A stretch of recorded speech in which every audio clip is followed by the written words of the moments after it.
चला तर मुलांना आज आपण सांख्यांकी या धड्यावर माहिती पाहूया.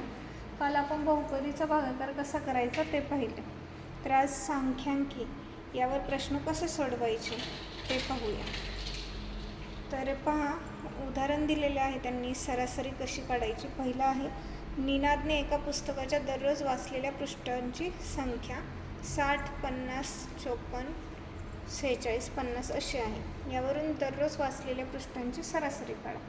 तर सरासरी कशी काढतो आपण? सर्व प्राप्तांकाची बेरीज भागिले एकूण प्राप्तांकाची संख्या. म्हणजे हे जे प्राप्तांक आहे त्यांची बेरीज करायची. हे किती आहेत? 1, 2, 3, 4, 5 म्हणजे भागिले 5. अशा प्रकारे सरासरी काढली जाते, म्हणजेच मध्य काढला जातो. अशाच प्रकारे आपल्याला सांख्यांकीमध्ये ताळ्याच्या खुणा वापरून मध्य काढायचं आहे. तर पहा, त्यांनी इथे एक उदाहरण तुम्हाला सोडवून दिलेले आहे. प्रश्न काय आहे? एका शाळेतील इयत्ता 8वीच्या 37 विद्यार्थ्यांचा गणित विषयात एका 10 गुणांच्या चाचणीत मिळालेले गुण खालीलप्रमाणे आहेत. या गुणांचा मध्य काढा. तर 8वीच्या 37 विद्यार्थ्यांना गणित विषयात किती मार्क मिळाले आहे? 10 पैकी मार्क आहेत. तर काय आहेत? 2, 4, 4, 8, 6, 7, 3, 8, 9, 10, 10, 8, 9, 7, 6, 5, 4, 6, 7, 8, 4, 8, 9, 7, 6, 5, 10, 9, 7, 9, 10, 9, 6, 9, 9, 4, 7. आता ह्याची सरासरी काढायची म्हणले तर खूप सारा वेळ जाईल. तर आपण ताळ्याच्या खुणा वापरून कसा मध्य काढायचा हे आज पाहूया. तर हे गणित सोडवूनच दिलेलं आहे, त्यामुळे मी तुम्हाला सोडवले त्यावरच दाखवते. तर एका बाजूला गुण म्हणजे 2 गुण मिळालेले विद्यार्थी किती, अशा प्रकारे एक 4 टाकायचा आहे. आता गुण पहा, 2 गुण मिळवलेले असे किती विद्यार्थी आहेत? तर एकच आहे. मग विद्यार्थी संख्या 1. ताळ्याची खूण 1. ताळ्याच्या खुणा कशा देतात? 1 ते 4 खुणा देतात. 5वी जी खूण असते ती अशी क्रॉस देतात आणि त्यापुढेही तशाच खुणा देतात. तर पहा, FI मल्टिप्लाय XI म्हणजेच हे 1 गुण मिळवलेले विद्यार्थी किती, 2 गुण मिळवलेले विद्यार्थी किती आहेत? 1. असा या दोन्हींचा गुणाकार करून इथे संख्या लिहायची आहे. अशा प्रकारे आपण त्याचा मध्य काढणार आहोत. आता 3 गुण मिळालेले विद्यार्थी किती? तुम्ही पाठ्यपुस्तकात त्या पेजवर पहा आणि तुम्हाला कळेल. अगोदरच्या पेजवर 3 गुण मिळालेले विद्यार्थी किती आहे? तर एकच आहे.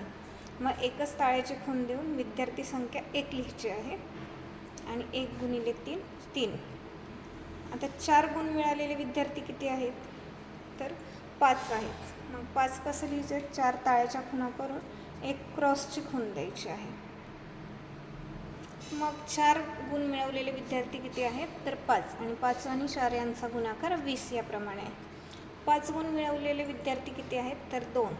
मग 2 आणि 5 यांचा गुणाकार 10. 6 गुण मिळवलेले विद्यार्थी किती आहेत? तर 5 आहेत. म्हणजे 4 ताळ्याच्या खुणा आणि 1 5वी क्रॉस खूण, म्हणजेच 5 आणि 6 यांचा गुणाकार आला आहे 30. 7 गुण मिळवलेले विद्यार्थी किती आहेत? तर 6 आहेत. तर 5 ताळ्याच्या खुणा 1 सेपरेट, म्हणजेच 5चा एक कॉम्बो होतो आणि 1 सेपरेट, म्हणजेच 6 विद्यार्थ्यांनी 7 गुण मिळवले आहेत. म्हणून 6 गुणिले 7 यांचा गुणाकार आला आहे 42. 8 गुण मिळवलेले विद्यार्थी किती आहेत? तर 5. मग 5 आणि 8 यांचा गुणाकार आलेला आहे आपला 40. तर 9 गुण मिळवलेले विद्यार्थी किती आहेत? 8 आहेत.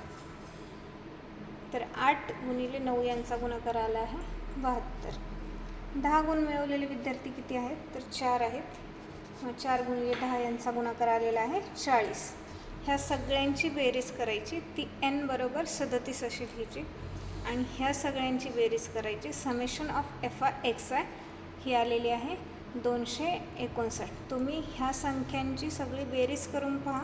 एक कच्चं पेज घ्या, ही सोडवलेली उदाहरणे सोडवा, उदाहरण संग्रहातली सराव संचातली गणितं सोडवा. जेवढी जास्त प्रॅक्टिस होईल तेवढी गणितं करणं सोपं जाईल. तर याचा मध्य कसा काढायचा? तर ह्या समेशननी, म्हणजे समेशन FI XI भागिले n करायचं. हे मध्य काढायचं सूत्रच आहे, समेशन FI XI भागिले n. मग ह्यांची बेरीज किती आली आहे? 259 आणि ह्यांची बेरीज आलेली आहे 37. म्हणजेच 259ला 37ने भागलं तर उत्तर येईल 7. अशा अर्थाने आपल्या ह्याचा मध्य आलेला आहे 7. अशाच प्रकारे पुढचंही गणित आहे. राजापूर या गावातील 30 शेतकऱ्यांचे सोयाबीनचे एकरी उत्पादन क्विंटलमध्ये खालीलप्रमाणे आहे. तुम्ही पाठ्यपुस्तकावर पहा. 9, 7.5, 8, 6, 5.5, 7.5 अशा प्रकारे बरेच उदाहरणं दिलेली आहेत. तर एकरी उत्पादन दिलेले आहे. हे कळलं पाहिजे आपल्याला तक्ता आखताना काय दिलेलं आहे. हे मध्ये ताळ्याच्या खुणा हे कंपल्सरी असतं आणि हे शेतकरी संख्या म्हणजे आता प्रत्येक उदाहरणात वेगवेगळ्या असू शकतं.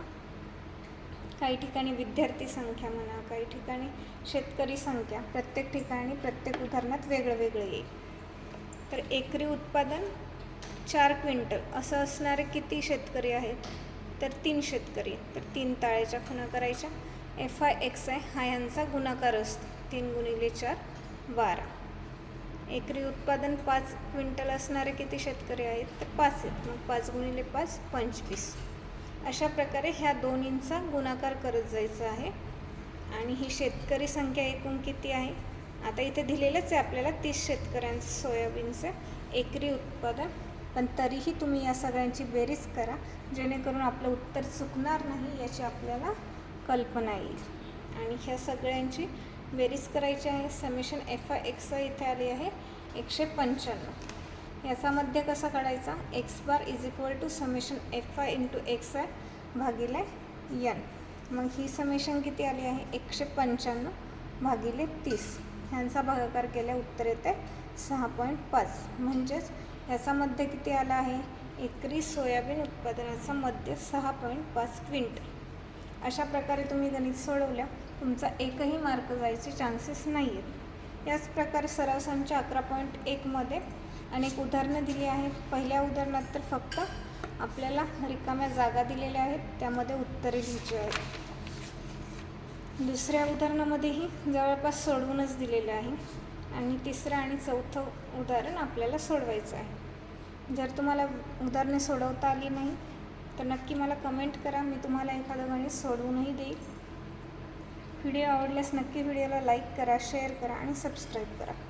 उद्याच्या व्हिडिओमध्ये आपण 11.2 मध्ये काय आहे ते पाहूया.